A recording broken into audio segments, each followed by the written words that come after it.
poncho liner is arguably one of the best pieces of equipment the U.S. Army has ever procured.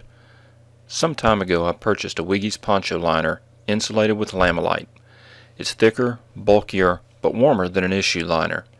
I've made several modifications to it that I'd like to share.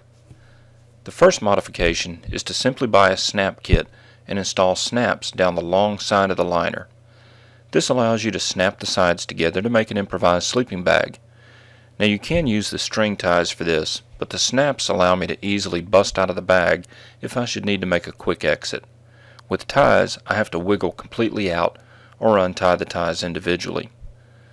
The second modification is to install drawstrings or cinch cords at the head and foot end of the liner using barrel locks as a tensioning device.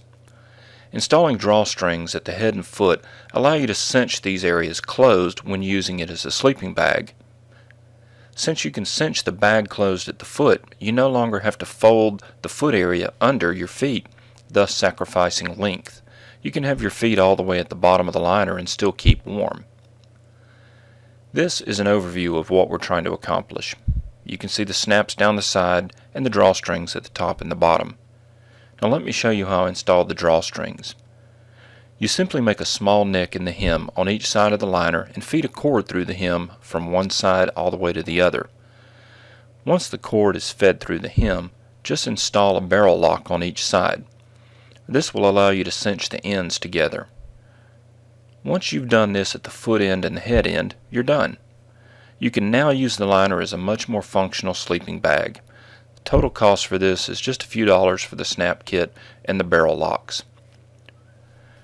Now the first thing we need is a suspension system, and that's used to attach the underquilt to the hammock main line. I made one out of some shock cord and some small beaners. Here's what it looks like.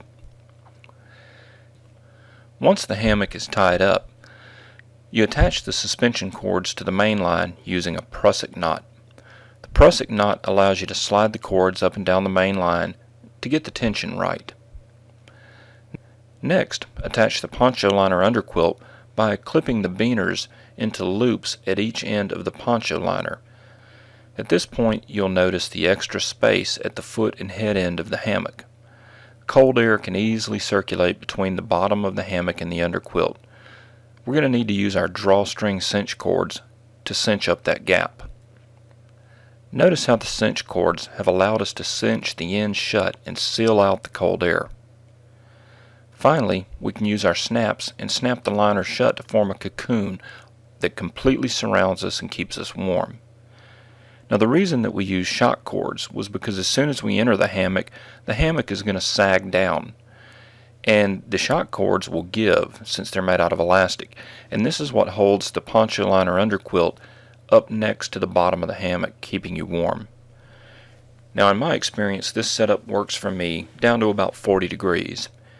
Anything lower than that and you'll probably need more or better insulation. Remember, this is just a poncho liner. It's not made out of down and it's not very thick. But as long as you keep it within its temperature range, it works really well. And plus, you can always use this as a sleeping bag if you go to the ground. Anyway, that's how I use it, and I hope this has been of value.